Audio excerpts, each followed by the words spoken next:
الحمد لله رب العالمين، الصلاة والسلام على خاتم النبيين وعلى آله وصحبه أجمعين، أما بعد.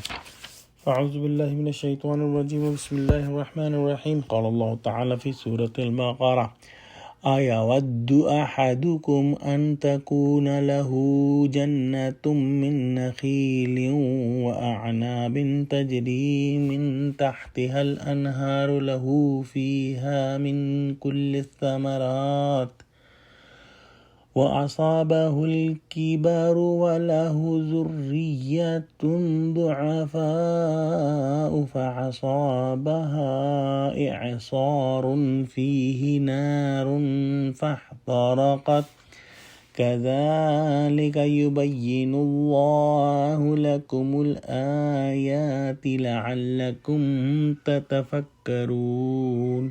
ترجمہ: بھلا تم میں کوئی یہ چاہتا ہے کہ اس کا کھجوروں اور انگوروں کا باغ ہو جس میں نہریں بہہ رہی ہوں اور اس میں اس کے لیے ہر قسم کے میوے موجود ہوں، اور اسے بڑھاپا آ پکڑے اور اس کے ننھے ننھے بچے بھی ہوں، تو ناگہاں اس باغ پر آگ کا بھرا ہوا بگولا چلے اور وہ جل کر راکھ کا ڈھیر ہو جائے.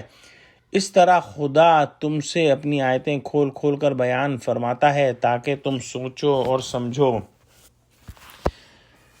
اس آیت میں اللہ سبحانہ و تعالیٰ نے ایک اور بہت ہی بلیغ مثال بیان فرمائی ہے، اور یہ مثال اس شخص کی ہے جو ریاکاری، اذیت اور احسان جتلانے جیسے کسی بھی ایسے عمل کا ارتکاب کرتا ہے جو کہ اس کے صدقے کو بالکل باطل کر دیتا ہے.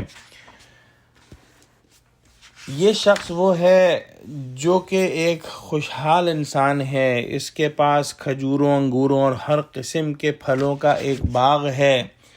وہ اسے سیراب کرنے کے لیے پانی کی بھی مشکل نہیں، اس کے ساتھ ہی نہریں بہہ رہی ہیں، خوب پیداوار حاصل ہوتی ہے اور سارا خاندان اسی سے اپنا ذریعہ معاش حاصل کرتا ہے.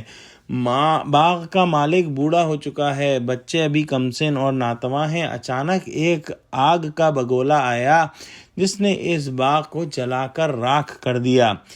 اگر یہ شخص جوان ہوتا تو باغ دوبارہ لگا لیتا، یا اولاد نہ ہوتی تو بھی زیادہ پریشانی نہ ہوتی، یا اولاد جوان ہوتی تو اپنے قدموں پر کھڑے ہونے کی وجہ سے وہ باغ لگا لیتی، یا کم از کم اس کو فکر معاش نہ ہوتی. لیکن اس بد نصیب بوڑھے کے سامنے غم اور پریشانی کا ایک پہاڑ کھڑا ہے. سالہ سال کی محنت ضائع ہو گئی. اس کے چھوٹے چھوٹے بچوں کے لیے فقر و فاقے کا غم ہے، بڑھاپے کا غم ہے، کوئی دوسرا ذریعہ معاش نہ ہونے کا غم ہے، اور اب وہ یہ سارے کام کر بھی نہیں سکتا. یہ مثال اس ریاکار پر صادق آتی ہے، اس دکھانے کے لیے خرچ کرنے والے پر صادق آتی ہے جس نے صدقہ خیرات کر کے ایک نیکیوں کا باغ لگایا اور اس باغ کو ریاکاری کے بگولے نے جلا کر راکھ کر دیا، اور اس کے جلنے کی خبر اسے قیامت کے دن ملے گی جبکہ نیکیوں کا باغ دوبارہ لگانے کا موقع نہیں ہوگا.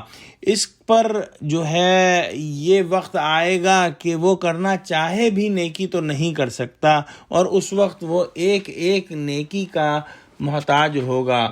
حضور صلی اللہ علیہ وآلہ وسلم نے ارشاد فرمایا کہ سب سے پہلے جن لوگوں کے بارے میں قیامت میں سزا کا فیصلہ ہوگا، ان میں سے ایک شخص وہ ہوگا جو بظاہر شہید ہوگا لیکن اس کی نیت یہ تھی کہ بہادری میں اس کا نام ہو، اور وہ ایک شخص ہوگا جس نے علم پڑھا اور پڑھایا اور قرآن شریف پڑھا. علم حاصل کرنے سے اس کی نیت یہ تھی کہ اس کو عالم کہا جائے، اور قرآن پڑھنے سے اس کی نیت یہ تھی کہ اس کو قاری کہا جائے. ایک وہ شخص ہوگا جسے اللہ تعالیٰ نے ہر طرح کا مال دیا تھا، اور اللہ پاک کے حضور میں کہے گا کہ جو بھی کوئی خرچ کرنے کی سبیل مجھے ملی جس میں خرچ کرنا آپ کے نزدیک محبوب تھا تو اس میں میں نے آپ کے لیے خرچ کیا. اللہ سبحانہ و تعالیٰ کا ارشاد ہوگا کہ تو جھوٹ کہتا ہے، تو نے اس لیے خرچ کیا کہ تجھے سخی کہا جائے. تینوں آدمیوں سے اللہ تعالیٰ فرمائیں گے کہ تمہاری جو خواہش تھی وہ پوری ہو چکی، اور جو تم چاہتے تھے وہ کہا جا چکا، لہذا ان تینوں کو منہ کے بل گھسیٹ کر دوزخ میں ڈال دیا جائے گا. گویا اخلاص شرط ہے. اگر شہید ہو، عالم ہو، قاری ہو یا سخی ہو لیکن خلوص اس میں نہ ہو تو یہ تمام اعمال بیکار ہیں. یا اللہ ہم کو قرآن کا فہم عطا فرما. وآخر دعوانا الحمدللہ رب العالمین. السلام علیکم ورحمۃ اللہ وبرکاتہ.